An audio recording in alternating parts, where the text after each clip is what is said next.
Hello दोस्तों, सभी को नमस्कार। प्यारे बच्चों, कैसे हैं आप सब। मैं अनुपम किशोर आप सभी का एक बार फिर से अपने चैनल पर स्वागत करता हूं। दोस्तों, मैं आज आपके सामने सोशल स्टडी क्लास 5 का चैप्टर 1 ग्लोब सामने आपके लेकर आया हूं। ग्लोब के विषय में आप सब प्रीवियस का क्लासेस में पढ़ चुके होंगे, उसी के आगे मैं अब बढ़ रहा हूं। दोस्तों, स्टार्ट करते हैं अपना आज का टॉपिक ग्लोब।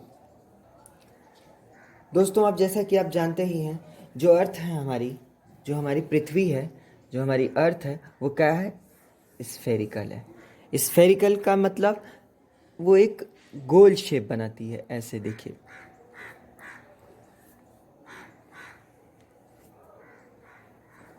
स्फेरिकल पूरी तरह से गोल तो मुझसे नहीं बन पाया स्फेरिकल पूरी तरह से, लेकिन फिर भी मैं बनाने की एक बार फिर से कोशिश करूँगा।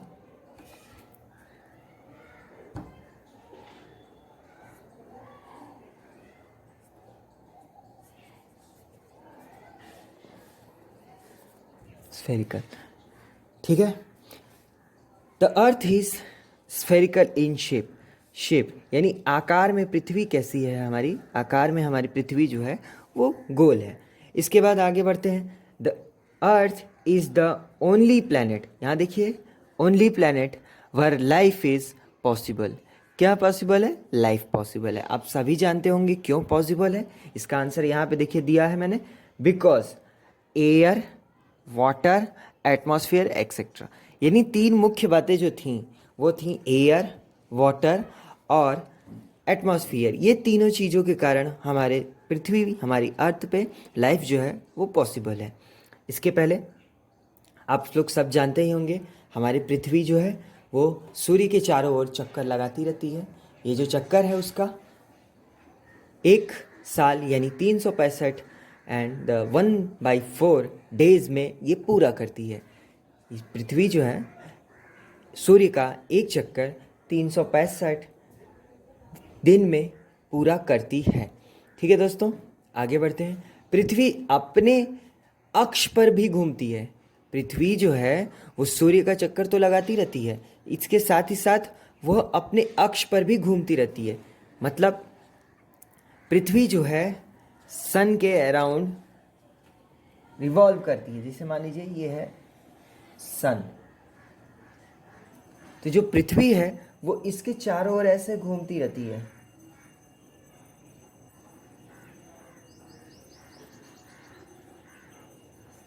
ऐसे घूमती रहती है। इसके अलावा वो खुद भी अपने एक्सिस पर, यहाँ पे देखिए एक्सिस अगर यहाँ पे बना दे और यहाँ पे इसको ऐसे दिखा दे तो ये ऐसे भी घूमती रहती है। तो हम लोग देख सकते हैं पृथ्वी खुद भी घूम रही है और सूर्य के चारों तरफ भी घूम रही है। तो इसे क्या कहते हैं? इसे रोटेशन और रिवोल्यूशन कहते हैं। इसका आंसर आप हमें कमेंट्स बॉक्स में दीजिएगा दोस्तों। अब आगे चलते हैं। अब आता है प्रूफ करने के बाद। तो कौन प्रूफ करेगा? कोई प्रूफ करेगा ना। तो सबसे अच्छा है, हमारा जो साइंस है वो मैजिक को नहीं मानता। वो जब तक प्रूफ आप नहीं देंगे तब तक वो उस पर भरोसा नहीं करता। तो आइए देखते हैं किन किन लोगों ने, किन किन साइंटिस्ट ने इस बात को प्रूफ किया कि जो हमारी पृथ्वी है वो स्फेरिकल है। सबसे पहला नाम आता है कॉपरनिकस का। कॉपरनिकस जो थे एक पोलिश एस्ट्रोनॉमर थे, ठीक है, जिन्होंने पहली बार बताया जो कि अर्थ जो है अपनी वो राउंड है। इन्होंने पहली बार बताया कि अर्थ जो है वो राउंड है। इसके बाद मैगलिन एक सेलर थे जिन्होंने 1522 में 1522 ईस्वी में समुद्र की यात्रा किया। ठीक है, वो किसके चारों ओर घूम गए? वो पृथ्वी के चारों ओर घूम गए। ठीक है, उन्होंने देखा कि उन्होंने जहाँ से स्टार्ट किया था वो दोबारा वहीं पे चले आए। इसका अर्थ मतलब यही हुआ कि हम किसी गोल वस्तु का जब परिक्रमा करते हैं तो हम जहाँ से शुरू करेंगे हम वहीं आते हैं। ऐसा क्यों? ऐसा ऐसे देख सकते हैं आप लोग। जैसे मान लीजिए अगर पृथ्वी, मान लीजिए अगर हमारी ये ऐसी होती, स्क्वायर होती, और अगर आप यहाँ से चलना शुरू करते हैं ऐसे, तो यहाँ पे तो आके रुक ना जाते हैं आप। लेकिन ऐसा नहीं है। पृथ्वी के गोल होने के कारण अब आप यहाँ से जब ट्रैवल करेंगे तो ये एंड कभी होगा नहीं, और आप लगातार ट्रैवल करते चले जाएंगे और आप एक जहाँ से शुरू किए हैं वहीं पे एक बार फिर से रुक जाएंगे। इस तरह से हम कह सकते हैं कि जो मैगलन साहब थे उन्होंने प्रूव किया कि जो पृथ्वी है वो राउंड है। ये डेट आप याद रखिएगा 1522। आगे बढ़ते हैं। उसके बाद आप लोग जानते ही हैं बहुत सारे फोटोग्राफ्स खींचे गए, क्लिक किए गए। कौन खींचा? सैटेलाइट्स। सैटेलाइट आप जानते ही हैं। सैटेलाइट जो है वो हमारी पृथ्वी के बाहर जो उसके कक्षा है उसके बाहर जो है परिक्रमण करती रहती है, घूमती रहती है। वो हमारी पृथ्वी पर होने वाली समस्त गतिविधियों को, जितनी भी कुछ हो रहे हैं, चाहे मौसम बदल रहा है, चाहे टेलीकास्ट हो रहा है, चाहे आपके मोबाइल सिग्नल ऑपरेट हो रहा है, ये सारे काम सैटेलाइट करता है। ये दो प्रकार के होते हैं। सैटेलाइट जो होते हैं वो दो प्रकार के होते हैं। नेचुरल और मैन मेड। सैटेलाइट दो प्रकार के होते हैं, नेचुरल और, देखिए नंबर 1 नेचुरल और दूसरा मैन मेड। ठीक है। नेचुरल का मतलब जैसे मून, और मैन मेड जो आर्यभट्ट वगैरह भारत ने लॉन्च किया था, अभी चंद्रयान गया था। इसके अलावा बहुत सारे सैटेलाइट्स जो हैं हमारी धरती के ऊपर यानी हमारे अर्थ के ऊपर घूमते रहते हैं, पृथ्वी का चक्कर लगाते रहते हैं। तभी तो हमें तूफान वगैरह, जो भी टाइफून, चक्रवात या मानसून कब आएगा, कितने दिन में आएगा, ये सब की सटीक जानकारी हमें मिल पाती है। ठीक है दोस्तों, आगे बढ़ें, इसको मिटा दें। आगे चलते हैं। इसके बाद गैलीलियो बहुत महत्वपूर्ण है इनका नाम। ये बहुत बड़े साइंटिस्ट हैं जिन्होंने भी कंफर्म किया कि अर्थ जो है वो राउंड है, जिन्होंने भी प्रूव किया कि अर्थ जो है वो राउंड है। अब दिक्कत ये था कि कोपरनिकस और मैगलन ने प्रूव तो किया, लेकिन सबको कन्विंस नहीं कर पाए थे। जब गैलीलियो ने दूरदर्शी का आविष्कार किया, टेलीस्कोप का आविष्कार किया, तो उस टेलीस्कोप से हम लोग प्लैनेट्स को देख सकते थे, और उसके देखने के बाद लोगों को भी समझ में आने लगा कि जो अर्थ है वो अपनी राउंड है। ठीक है दोस्तों, आगे बढ़ते हैं। आई होप आपको चीज़ें समझ में आ रही होंगी। आपके लिए एक क्वेश्चन बनेगा, यहाँ से कैसे बनेगा आप देखते हैं।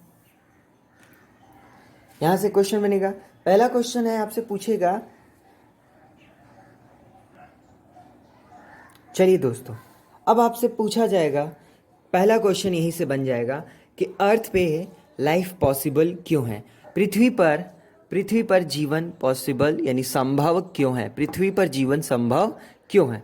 तो आप लोग सीधे से आंसर लिख देंगे, because the presence of air, water and atmosphere, इन तीनों के कारण यानी हवा, पानी और वातावरण के कारण जो पृथ्वी है उस पर जीवन संभव है। ठीक है। आगे आपसे पूछा जाएगा गैलीलियो कौन थे। ठीक है, उन्होंने किस चीज़ का इन्वेंशन किया था, आप याद रखिएगा, दूरदर्शी, टेलीस्कोप। आगे आपसे क्वेश्चन पूछ सकता है सैटेलाइट, ये ऑब्जेक्टिव में भी आ सकता है, ट्रू फॉल्स में भी आ सकता है। ठीक है, जैसे आपसे पूछ देगा जो चंद्रमा है, जो मून है, वो नेचुरल सैटेलाइट है या मैन मेड सैटेलाइट है। तो ये इस तरह से क्वेश्चन आपसे बन सकते हैं। आइए दोस्तों अब आगे बढ़ते हैं। हमारे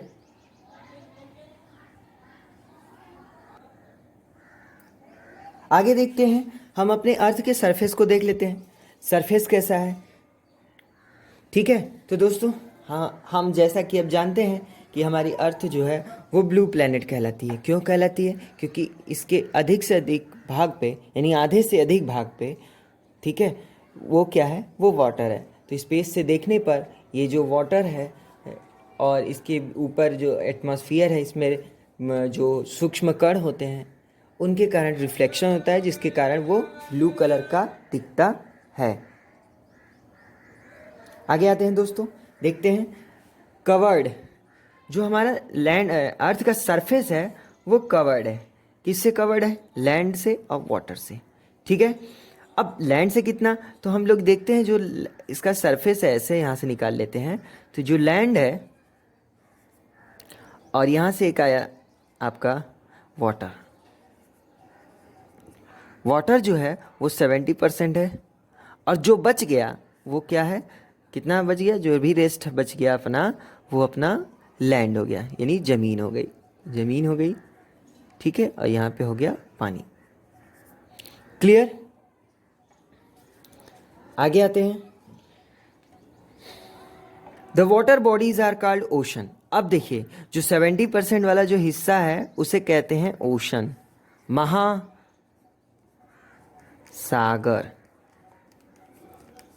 महासागर ये 70% हिस्से को कवर कर रहा है। इसके बाद जो लैंड बॉडीज है, जो लैंड मासेज है, उनको कहते हैं कॉन्टिनेंट। ये लैंड वाला जो पार्ट है उसको कहते हैं कॉन्टिनेंट। अब आप सोचिए दोस्तों कि इतने कम स्पेस पे लैंड है और फिर भी इतने सारे देश हैं, इतने सारे महाद्वीप हैं, है कि नहीं? इतने सारे महाद्वीप, यानी 7 महाद्वीप हैं, 7 हैं, और उन पे इतने सारे देश हैं। सोचिए अब अगर हम 70% वाटर की बात करेंगे तब तो आप सोचिए कितना ज़्यादा होगा, ठीक है।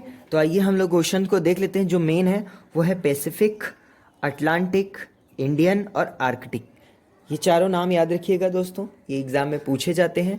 उसके बाद है, अगर हम लैंड मॉसेस की बात करते हैं तो महाद्वीप की बात करते हैं, इसको महाद्वीप बोलते हैं, महाद्वीप, ठीक है। महाद्वीप की बात करेंगे तो उसमें एशिया है, Africa, I repeat, Asia, Africa, Australia, Antarctica, Europe, north America, south America. Total 7 होगा ना। ये 7 कॉन्टिनेंट है, महाद्वीप हैं, जो हमारे जो बाकी जो पार्ट बचता है, सरफेस जो बचता है अर्थ का, उसको कवर किए हुए हैं। दोस्तों चलिए अब आगे देखते हैं क्या है।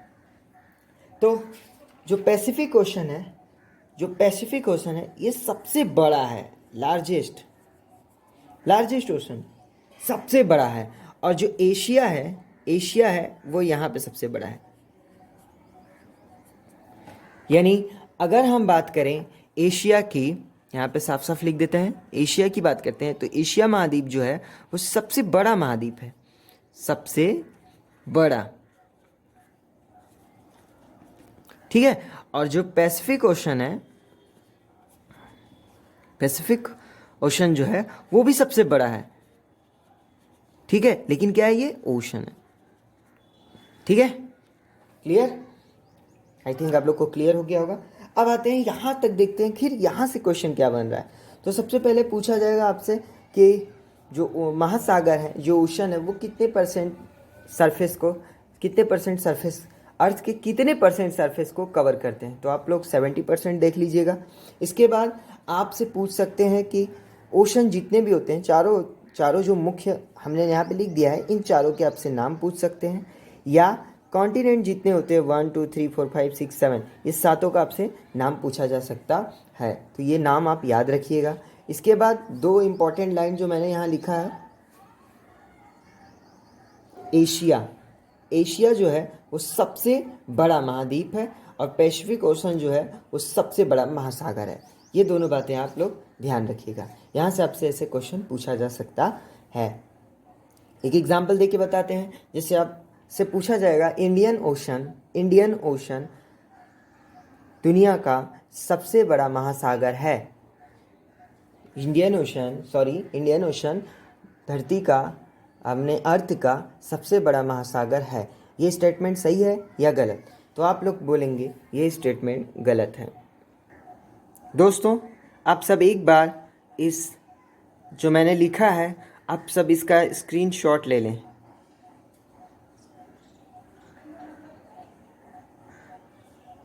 ताकि आपको नोट्स बनाने में आसान रहे। चलिए दोस्तों कुछ क्वेश्चन को देख लेते हैं। जैसे आपसे पूछा जा सकता है, पहले ऐसे पूछा जा सकता है। नंबर 1 क्वेश्चन, प्रश्न को देख लेते हैं, इसको क्वेश्चन कह लेंगे आप लोग। नंबर 1 में ऐसे पूछा जा सकता है कि पैसिफिक ओशन जो है वो सबसे छोटा महासागर है। आपसे ये पूछा जा सकता है, तो आप सिंपल सा क्या करेंगे, ये जो स्टेटमेंट है आपका ये गलत है। ठीक है, अब आपसे पूछा जा सकता है दूसरा ट्रू फॉल्स वगैरह में क्वेश्चन या एमसीक्यू में पूछा जा सकता है। जैसे पूछा जा सकता है एशिया, एशिया ऐसे लिख देते हैं हम हिंदी में भी ताकि किसी को दिक्कत ना हो। एशिया जो महाद्वीप है, महाद्वीप का मैंने अभी बताया आपको, महाद्वीप कॉन्टिनेंट बोलते हैं। महाद्वीप जो है वो विश्व का धरती का सॉरी दोस्तों, वो पृथ्वी का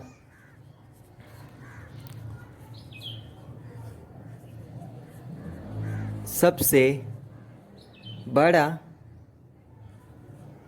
महाद्वीप है। तो आप क्या कहेंगे, ये स्टेटमेंट एकदम सही है। तो दोस्तों इस तरह से क्वेश्चन एग्ज़ाम में आपसे पूछे जा सकते हैं। ठीक है, अगला क्वेश्चन हो सकता है कि संसार पृथ्वी पर सभी महाद्वीपों के नाम लिखें। तो आप लोग, ये क्वेश्चन हो गया, आंसर हो गया आपका एशिया, यूरोप, अफ्रीका।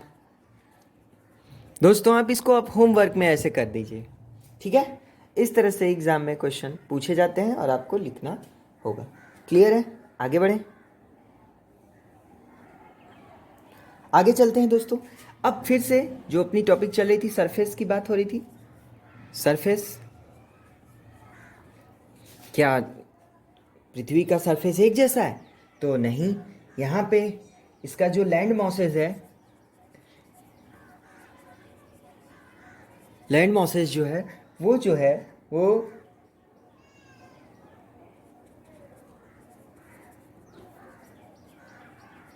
मतलब land masses is not even का मतलब कि ये हर जगह एक समान नहीं है, एक समान नहीं है। ठीक है, ये कहीं पे मैदान पाए जाते हैं, यानी प्लेन्स, मैदान। ठीक है, अगर आप उत्तर की तरफ जाएंगे, उत्तर नॉर्थ में जाएंगे आप, तो आपको मिलेगा माउंटेन। साउथ में भी माउंटेन मिलते हैं, लेकिन अगर हम मेन माउंटेन की बात करें, मुख्य पहाड़ की बात करें हैं, तो ये आ जाता है आपका हिमालय, हिमालय पर्वत। ये महत्वपूर्ण है। ठीक है, ये पूछ देता है। अब ये तो हो गया, सदर्न प्लेट्यू में भी जाएंगे, सदर्न प्लेट्यू में भी जाएंगे तो वहाँ भी आपको जैसे नीलगिरी पहाड़ मिलेंगे। अगर पश्चिम में जाएंगे तो आपको अरावली मिलेंगे। ऐसे आपको मिलते रहते हैं। इसके अलावा बहुत सारे वैली मीन्स दोस्तों, जैसे मान लीजिए ये उठा हुआ पहाड़ है किसी पहाड़ का, फिर यहाँ पे ये किसी पहाड़ का उठा हुआ पहाड़ है, तो इसके बीच का जो लैंड होता है वो जो होता है वो प्लेन हो जाता है। ठीक है, तो इसी को वैली बोलेंगे। क्लियर, इसी को हम लोग वैली बोलते हैं। अब आगे आते हैं। इसके अलावा क्या है सरफेस पे, तो बहुत सारे सी हैं, जैसे अरेबियन सी, अभी हम बताते हैं आपको, अरेबियन सी है। इसके अलावा बहुत सारे गल्फ हैं। ठीक है, बहुत सारे रिवर्स हैं, नदियां हैं और लेक्स हैं। ठीक है दोस्तों, आप लोग स्क्रीनशॉट लेते रहें, ताकि ब्लैक बोर्ड तो है नहीं है, वाइट बोर्ड का मैंने कैसे अरेंज किया है थोड़ा सा, तो आप इस पर एडजस्ट कर लीजिए थोड़ा सा। आप लोग इसका जो है स्क्रीनशॉट लेते रहिए। ब्लैक बोर्ड नीचे है हमारे पास, लेकिन नीचे इतना नॉइज़ है, आवाज़ इतना आ रहा है कि रिकॉर्डिंग करने में दिक्कत हो रही थी, क्लास लेने में दिक्कत हो रही थी, इसलिए मैंने ये टेम्पररी एक व्यवस्था किया है। आप लोग तो जानते ही हैं, हम लोग इंडियन जुगाड़ बहुत तेज़ करते हैं, तो ये जुगाड़ मैंने एक तरह से किया है। दोस्तों आप लोग थोड़ा सा सपोर्ट करेंगे तो मैं जल्दी ही आपके लिए एक परफेक्ट नहीं कह सकते, लेकिन फिर भी इससे बेहतर करने की इच्छा रखता हूँ। धन्यवाद दोस्तों। इसलिए आप लोग इसका जो है स्क्रीनशॉट लेते रहें ताकि आपको नोट्स बनाने में आसानी पड़े। आगे बढ़ते हैं। अब आगे देखते हैं। एक बार इसी चीज़ को मैं इमेज के माध्यम से आपको दिखाने की कोशिश कर रहा हूँ। देखिए दोस्तों, सपोज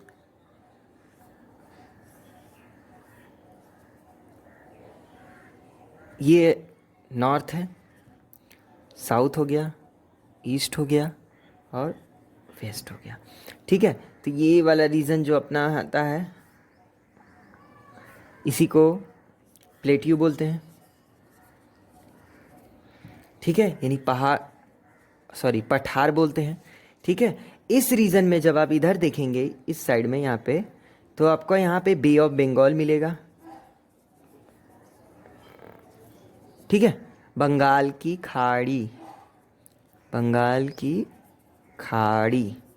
ठीक है, यहाँ पे आप जब देखेंगे तो यहाँ पे आपको वाटर बॉडीज मिलेंगी, ये सब वाटर मिलेगा आपको। एक यहाँ पे ये सी है, एक सी है, इसका नाम है अरबियन सी, अरबियन सी, अरब सागर। ठीक है, अब यहाँ पे आपको दोस्तों, ये यहाँ पे आपको इंडियन ओशन मिलेगा, इंडियन ओशन, हिंद महासागर, हिंद महासागर। आप लोग स्क्रीनशॉट ले लीजिएगा दोस्तों। आगे आते हैं, यहाँ नॉर्थ में जब हम लोग बढ़ते हैं तो यहाँ से पूरी फैली हुई है ईस्ट तक हिमालयन रेंज, हिमालय पर्वत। ठीक है, अब यहाँ पे भी जब आप आएंगे तो ये आपको यहाँ भी आपको मिलेगा अरावली पर्वत, अरावली। ठीक है, और ये बाकी जो हिस्से बच जाते हैं यहाँ पे आपको रेगिस्तान मिलता है। तो देखा दोस्तों, इस छोटे से ही फिगर में मैंने समझाने की आपको कोशिश किया है कि जो अर्थ का सरफेस है, यानी हमारे सिर्फ इंडिया का जो सरफेस है, वो देखिए कितनी वैरायटी है। तो सोचिए पूरी दुनिया में इतने सारे देश हैं, इतने जो हैं 7 कॉन्टिनेंट हैं, वहाँ का भी सरफेस ऐसे ही अलग अलग तरीके का होता है। आई होप आपको समझ में आ रहा होगा। आप इसका स्क्रीनशॉट ले लें। आगे बढ़ते हैं दोस्तों, चलिए दोस्तों आगे बढ़ते हैं। अब आती है हमारी ग्लोब की बात करते हैं। ग्लोब यानी इसको हिंदी में कहते हैं, इसको हिंदी में तो ग्लोब हमें याद नहीं आ रहा है। सिर्फ अब इसका परिभाषा देखिए जो है, उसका जो परिभाषा है ये होता है मैन, ये जो है ना वो मॉडल है, model of the earth. Globe क्या है? वो पृथ्वी का प्रतिरूप है, पृथ्वी का प्रतिरूप है, पृथ्वी का एक रूप है। ठीक है, अब आखिर ग्लोब को बनाने की जरूरत क्या पड़ी? तो दोस्तों, हम बिना ग्लोब के एग्जैक्ट लोकेशन नहीं बता सकते कि कौन सा देश कहाँ है या कौन सा शहर कहाँ है, किस कोने में है। ठीक है, अब हर एक शहर का, हर एक जगह का, हर एक देश का अपना अपना लॉन्गिट्यूड और लैटिट्यूड होता है। उसी के आधार पर जो भी एयरवेज होते हैं, हवाई जहाज़ होते हैं, या जो रॉकेट लॉन्च किए जाते हैं, मिसाइल वगैरह जो दूसरे देशों पे युद्ध में गिराए जाते हैं, उन सब को लॉन्च किए। जैसे मान लीजिए अगर अमेरिका ने चीन के ऊपर अटैक किया, या अमेरिका जो अभी सीरिया या बगदाद वगैरह में, ईरान वगैरह में आक्रमण कर रहा था, तो जो भी ईरान ने अभी जो मिसाइल लॉन्च किया था, वो मिसाइल सीधे जाकर अमेरिका के जो ठिकानों पर जाके गिरा था। तो ऐसा क्यों वो मिसाइल कहीं और नहीं गिर गई? क्यों? ऐसा इसलिए है कि हम लोग लॉन्गिट्यूड और लैटिट्यूड को ध्यान में रखकर बनाते हैं, और इस तरह से हम किसी पर्टिकुलर प्लेस का एक एग्जैक्ट लोकेशन जान सकते हैं, जिससे हम लोग बहुत ही आसानी से आ जा सकते हैं, या आप युद्ध में जो भी क्षति होती है, इस तरह से आप लोग समझ ही गए होंगे। तो ग्लोब जो है वो क्या है? मैन मेड ऑब्जेक्ट है। वो दिखाता है, क्या करता है ये? इट शो क्या करता है भाई? क्या दिखाता है? ये कॉन्टिनेंट दिखाता है, ओशंस दिखाता है, ठीक है, रिवर्स दिखाएगा, ठीक है, सी दिखाएगा, माउंटेन दिखाएगा, एक्सेट्रा। ये सब सारी चीज़ें जो हैं वो ग्लोब जो है उस पे देखी जा सकती हैं, ठीक है। अब इसमें एक महत्वपूर्ण कलर होता है ब्लू। ब्लू ग्लोब जो है, जो लैंड सरफेसेस हैं, जो लैंड मासेस हैं, उनको अलग अलग रंगों में शो करता है, और जो वाटर है उनको अलग, वाटर को ब्लू कलर में, और जो लैंड मॉसेस है, लैंड मॉसेस जो होते हैं उन्हें भी अलग अलग रंगों में, जैसे येलो हो सकता है, ग्रीन हो सकता है, इन सब रंगों में शो करता है, ठीक है दोस्तों। चलिए आगे बढ़ते हैं। चलिए दोस्तों, तो आज देखते हैं अब हम लोग कि आखिर ये जो लाइनिंग है, इस पे ग्लोब पे कुछ लाइनें बनी हैं, आखिर इनका मतलब क्या है, इनको कैसे कैसे बनाया गया। सबसे पहले तो आप देखिए,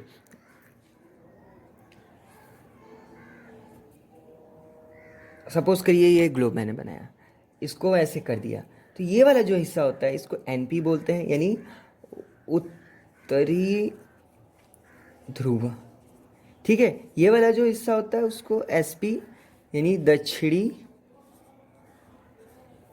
ध्रुव बोलते हैं। South pole, north pole, south pole, north pole, ये आप देख लीजिएगा क्योंकि ये दोनों इंपॉर्टेंट हैं। इसी यहाँ पर ही दोस्तों, यहाँ पर ही 6 महीने दिन होते हैं और 6 महीने रात होते हैं, ठीक है।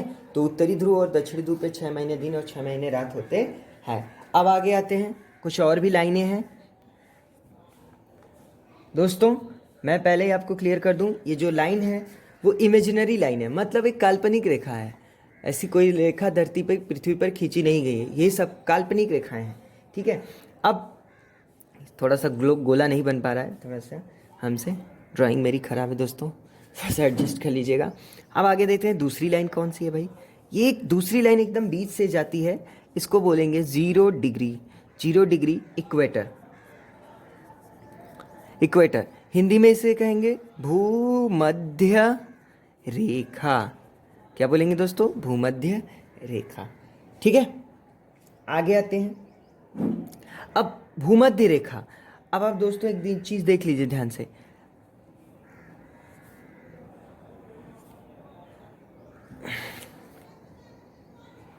सपोज ये मैंने एक ग्लोब बनाया, उसको डिवाइड किया प्रॉपर दो भागों में। ये हो गया 0 डिग्री, ये हो गया, हिंदी में इसको बोल देंगे भूमध्य रेखा,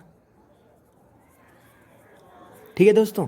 अब जो ऊपर वाला हिस्सा है इसको बोलेंगे नॉर्थ हेमीस्फीयर, इसको बोलेंगे सदर्न हेमीस्फीयर, यानी दक्षिणी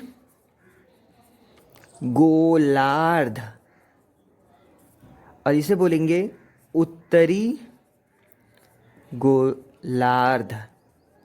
गोलार्ध का मतलब गोला, आधा आधा गोला, ठीक है। इसको बोलेंगे उत्तरी गोलार्ध, इसको बोलेंगे दक्षिणी गोलार्ध, ठीक है दोस्तों। चलिए दोस्तों अब आगे बढ़ते हैं, एक बार फिर से हम आपको एक दिखाते हैं एक बार।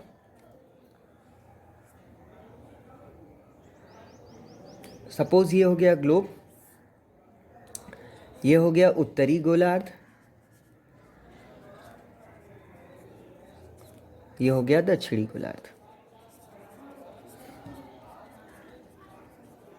ठीक है। ये हो गया भूमध्य रेखा, ठीक है दोस्तों। आप लोग स्क्रीनशॉट ले लीजिएगा ताकि आपको कोई दिक्कत ना हो। अब एक इक्वेटर के अगर हम देखें ऐसे, इक्वेटर के पैरेलल, पैरेलल मतलब समानांतर, ऐसे ऐसे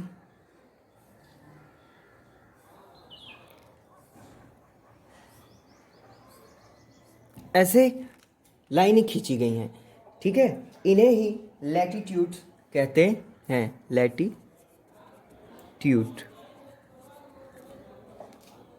लैटिट्यूड। अक्षांश, इसको दोस्तों हिंदी में अक्षांश कहते हैं, ठीक है। ये टोटल इस तरह से लाइनिंग खींची गई है।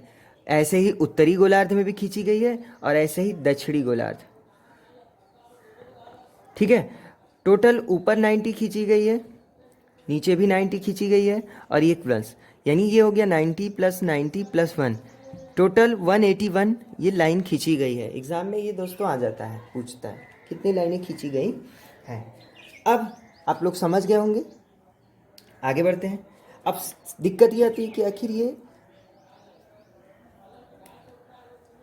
बनाई कैसे गई। तो दोस्तों यहाँ पे एकदम सेंटर में इसको 0 डिग्री का एंगल लेके यहाँ पे लगाया जाता है चाप और इसको इसके पैरेलल में से खींच दिया जाता है, ठीक है। आगे बढ़ते हैं, दूसरी लाइन को हम लोग देखते हैं।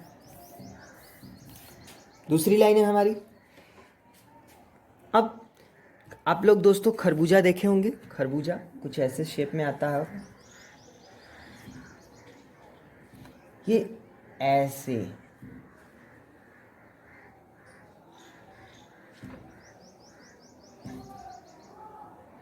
खींचा रहता है ना दोस्तों खरबूजा। थोड़ा बनाने में दिक्कत हो रहा है, NP SP, इस तरह से खरबूजा मिलता है ना। तो दोस्तों ये जो लाइनें नॉर्थ पोल से साउथ पोल आई हैं, फिर से मैं दिखा रहा हूँ बना के आपको, सॉरी, ऐसे देखिए यहाँ पे,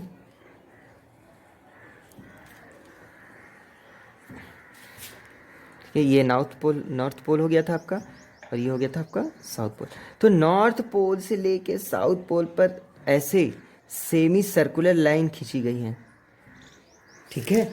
इनको हम लोग जो है देशांतर बोलते हैं। क्या बोलते हैं? देशांतर रेखा, ठीक है दोस्तों, इसको कहते हैं देशांतर रेखा। अंग्रेजी में इसे बोलेंगे लॉन्गिट्यूड, ठीक है, लॉन्गिट्यूड। दोस्तों आप लोग इसका स्क्रीनशॉट ले लें, फिर हम लोग आगे चलते हैं।